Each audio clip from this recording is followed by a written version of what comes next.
Hello everybody, this is Danny from Deep South Homestead. Guys, I'm coming to you out of our storm cellar. Yes, the weather has turned bad. Today is the day that it's supposed to be coming in on us here. It came in early in the night on Monday night. And guys, I want to talk to you a little bit about what it's like living in this kind of an area.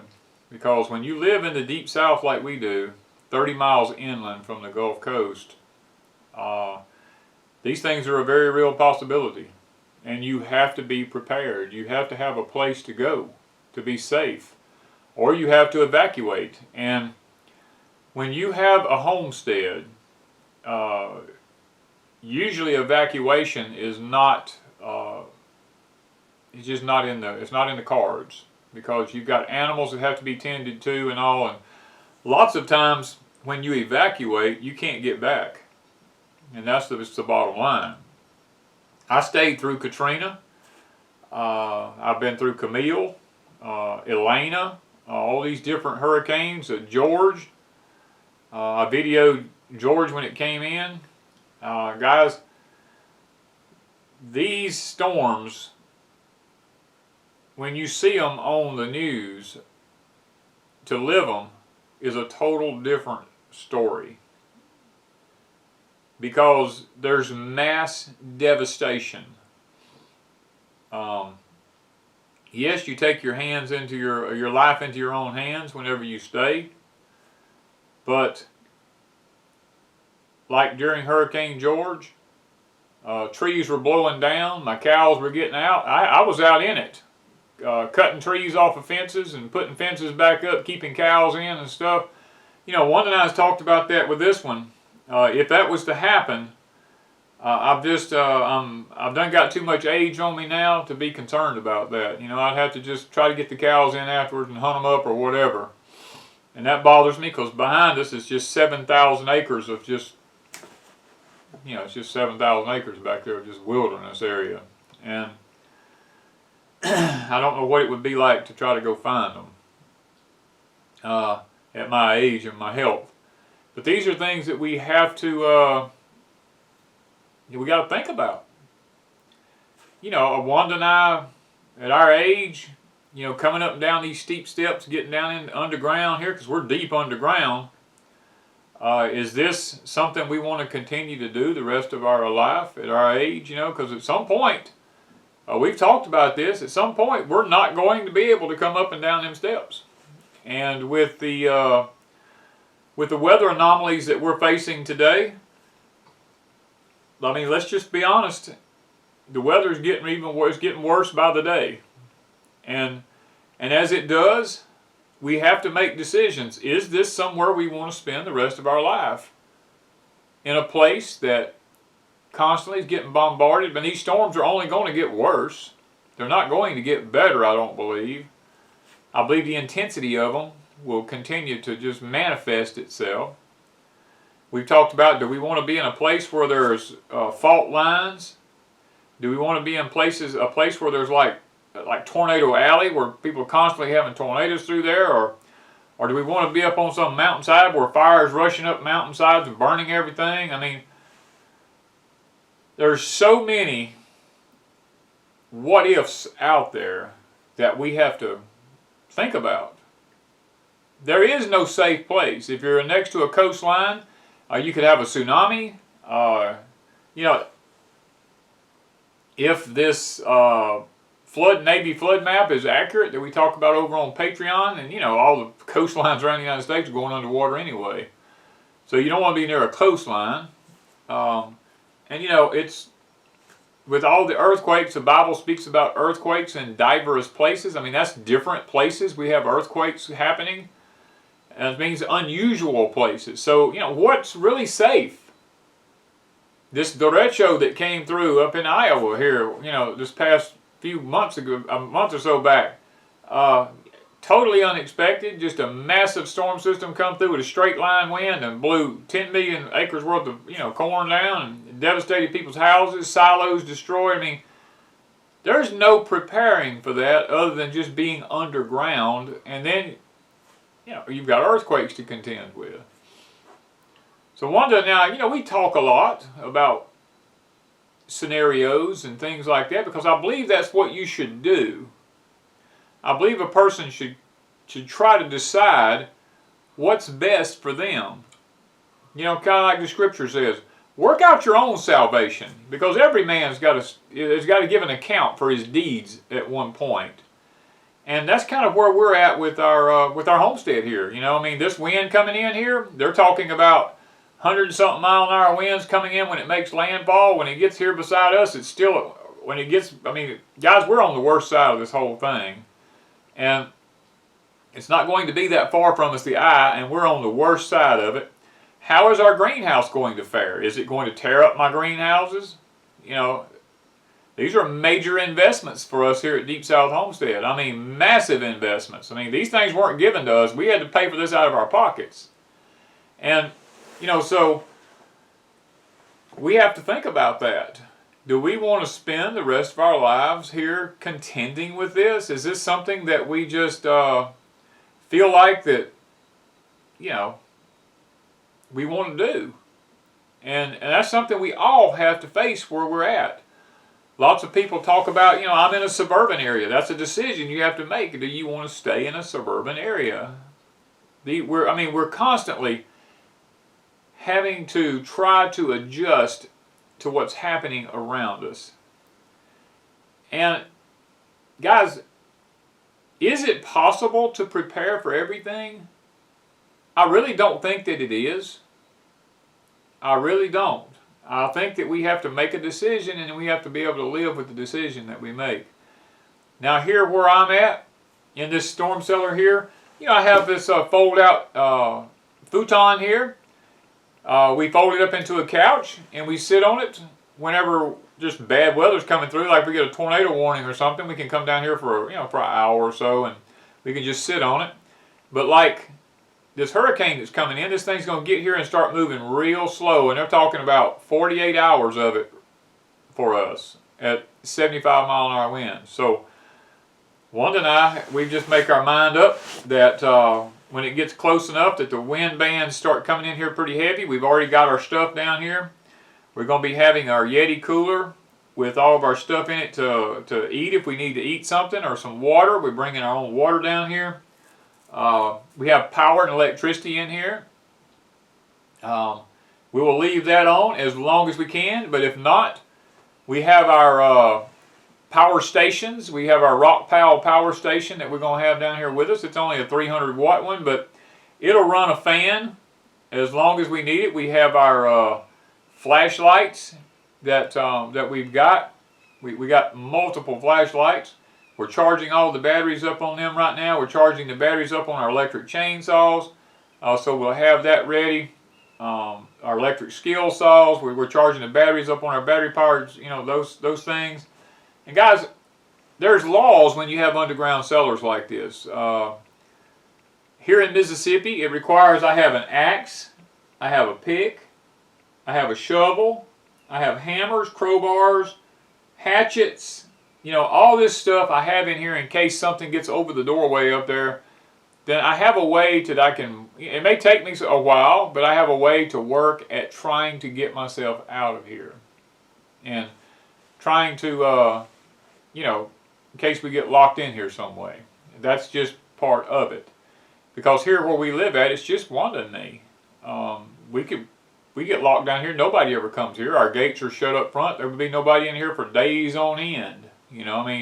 Nobody would know.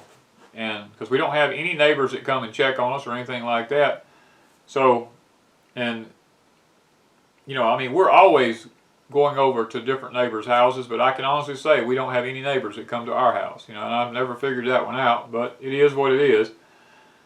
But, we have a dehydrator, a dehumidifier down here. We have a sink over here. It doesn't have running water in it, but the drain is hooked up. The water's not hooked up yet. But we can pour water, down the drain if we need to. It runs out on the bottom of the hill down yonder. There's different things that we have here for our convenience. The futon will let out into a bed, and we can actually sleep on it if we need to. And I believe that's what we'll probably be doing. We're probably, once we come down here, we'll probably just stay down here until we think that it's safe to go out. We'll probably open the door and go up every so often to see what the weather's like and just check and see. And yeah, that's basically what it's all about. Now, our ideal place would be, now that we've gotten older, would be to have a walkout basement. Something that had a basement we could walk out on and not have to climb up and down steep steps to get into, and be able to see out a door and be back up in a hillside or something where we could be protected from a storm. You know, those are ideal situations. The older we get, we think about those things. And when you're younger, you really don't think about that. You know, when I was building this after Katrina, after me going through Katrina, I realized that these storms were going to get bad, because Katrina was really bad.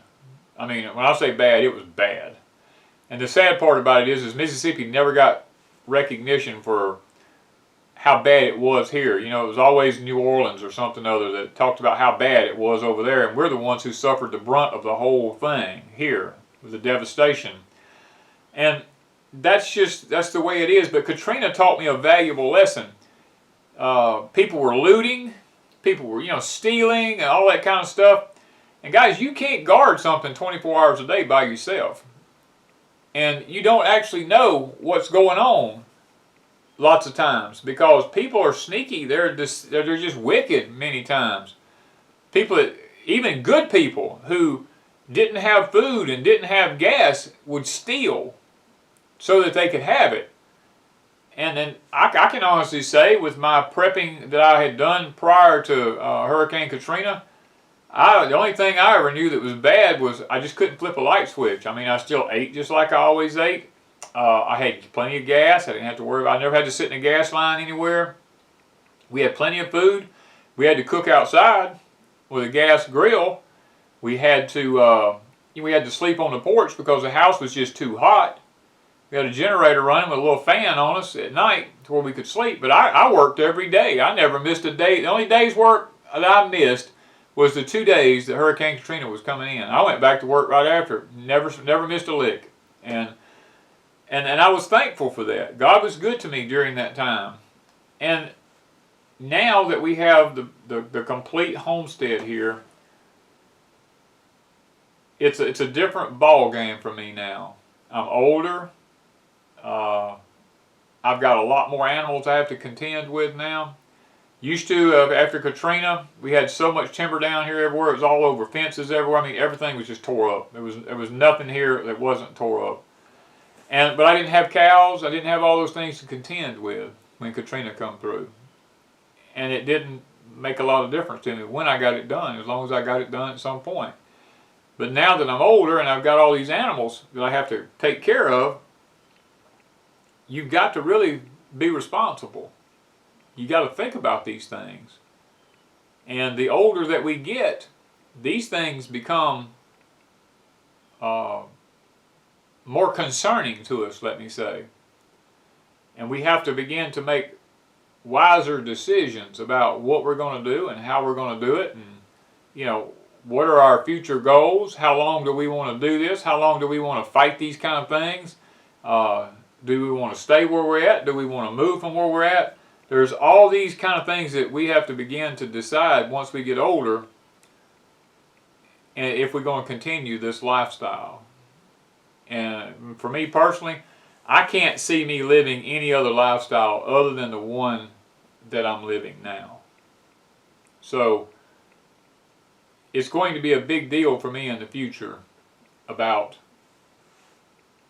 how to deal with these type storms and stuff, because it seems like, I mean, I looked a while ago, there's 6 storms in the Atlantic right now. I don't ever remember, and it could have happened, but I don't ever remember looking out and seeing 6 storms in the Atlantic basin at any one given time. I mean, I was like, oh my gosh, I told Wanda, I said, look, there's 6 disturbances out here. They just like they're lining up behind each other. You know, it's like, if you believe in man-made stuff, and yeah, I can say, man, if man's doing this, boy, he's lining them up, you know. Because, and I look back at part of the food system is being destroyed by wildfires. Part of it was destroyed by straight line winds, the derecho, the hurricane that hit Texas. I mean, the flooding that we've had over the years, the coronavirus, all these things is hitting the food system. And man, I'm going to tell you, now we've got hurricanes, one on top of the other, look like they're just dotting around in the Atlantic out there. You know, I mean, if you believe in that kind of stuff, that they're man-made and everything, and that they're being guided and steered and stuff like that, then I tell you what, we're in for a ride if that's the case. Now, you know, and I know somebody's going to ask the question, you know, you and Wanda's going to be down there for an extended period of time. Well, what about going to the bathroom? Well, I learned this right after Katrina. I mean, composting toilets is not anything new. I mean, basically what I have is from when my previous wife had cancer, we had I call them a potty chair that you sit in. They're tall and they got handles on the sides of them and stuff. And you've got a bucket that mounts under it. Well, Wanda and I, this is one room of my storm cellar. I have another room off to the side over here that has a doorway on it. We keep it in that room in there. And we use sawdust. Whenever I'm cutting wood, a lot of times in my shop, I rake up all the sawdust and I put it into a large feed bag or something, and I save all my sawdust, as long as it's not treated or something. And I'll bring a bag down here every so often, and I'll leave it down here, and we use that so that when we go to the restroom in that bucket, we can just dump some sawdust on it. And believe it or not, you know, I was really shocked. There's absolutely no smell whatsoever. I mean, and I'm totally shocked at that. So I know it works because I've used it too many times down here. And then, you know, we have our fresh air vent pipes that come in and go out. We did the math on that. We have the right amount of air coming in, the right amount of air going out. And guys, it's a good deal to have something like this. As a matter of fact, I would not be down here and I would not stay where I'm at if I did not have an underground facility. Because to me, it's just not worth it to put my life at risk, you know, being up above ground like that during these bad hurricanes when they come in, especially at our age. And I don't want to have to be constantly getting in a vehicle, leaving, going somewhere else. I did that during, to give you an example of how things can change, Hurricane Frederick, back in, I think it was 1981 maybe, 80 or 81, I can't remember.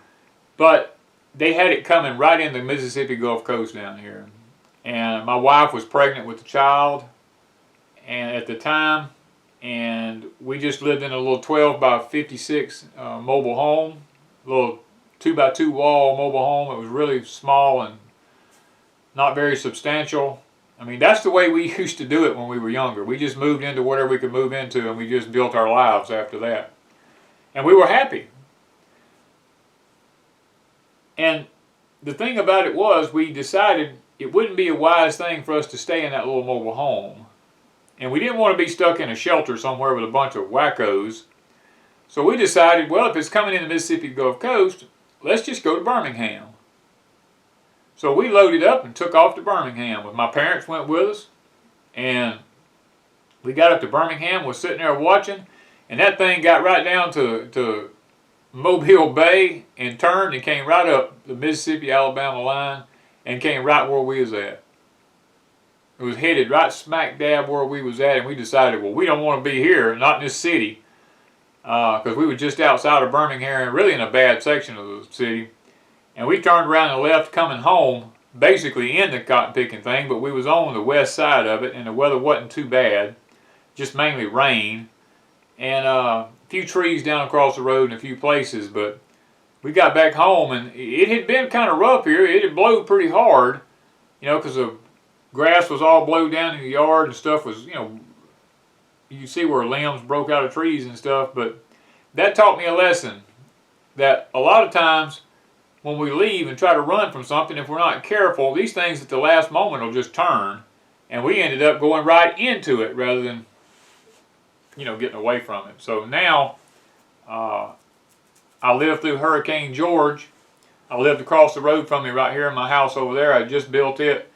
Hurricane George came in the Mississippi Gulf Coast, come right up Highway 49 and got right to a little town below us here, Socher, and sat there for 12 hours and did not move, just sit and spun.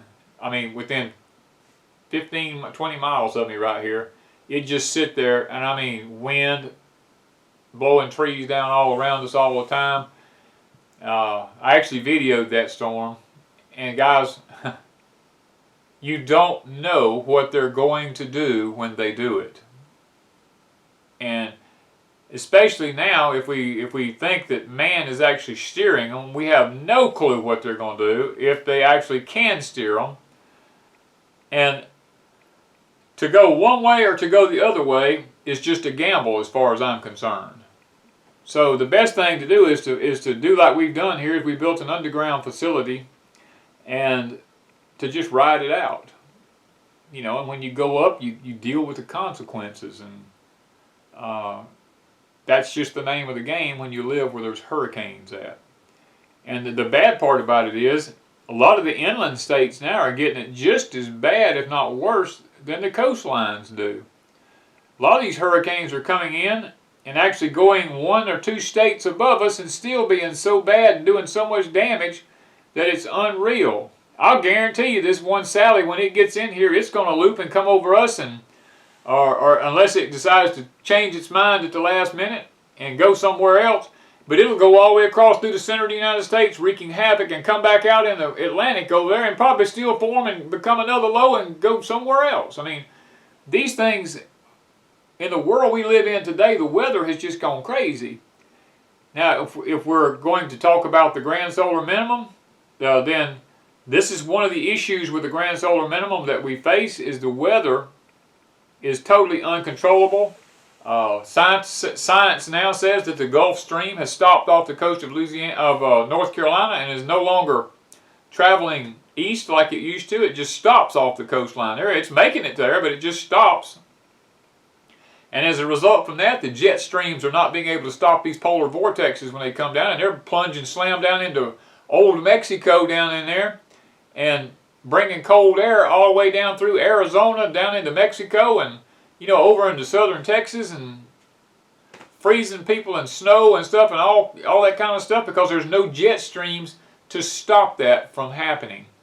And then I got word just here the other day that we're facing a La Nina this winter, that the waters of the Pacific down close to the equator is actually getting colder during a La Nina down there, and they said when that happens, we can expect a bad winter.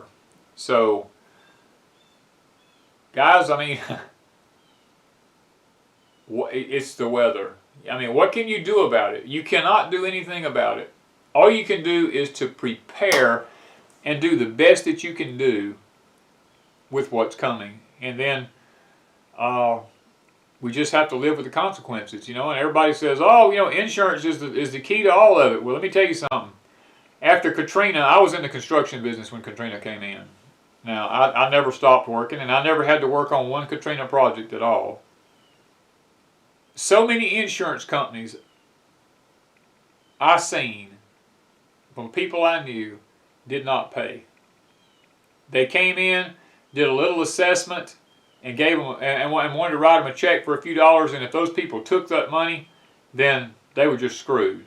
But if they didn't take it and they held out, then eventually they got, a lot of them got enough money to do something with, but most, I would say the largest portion of the people that I knew did not get enough money out of whatever they needed to even do any of their repair work with, hardly. Because these insurance companies found ways to get around having to pay people. You know, the floods that came in here, the tidal surges was so high. I mean, Katrina brought a 50-foot wall of water in with it and came way inland. And the houses that never had flood insurance because they weren't in flood zones, that flooded. And then they come up with this excuse, well, it was wind-driven rain. And they wouldn't pay. and these people had to fork out money out of their own pockets to rebuild their homes with, and then had to pay to live somewhere else while they did it. So it's not always about insurance. I mean, you just got to be prepared, guys. And if you didn't have cash money on hands, the banks were closed down, you wasn't getting no money because the ATMs didn't work. If you had a credit card or you had a debit card, you were just screwed. The only places that were open and were business were people that took cash only, and if you had $100 bills, don't even come in there because they didn't have change.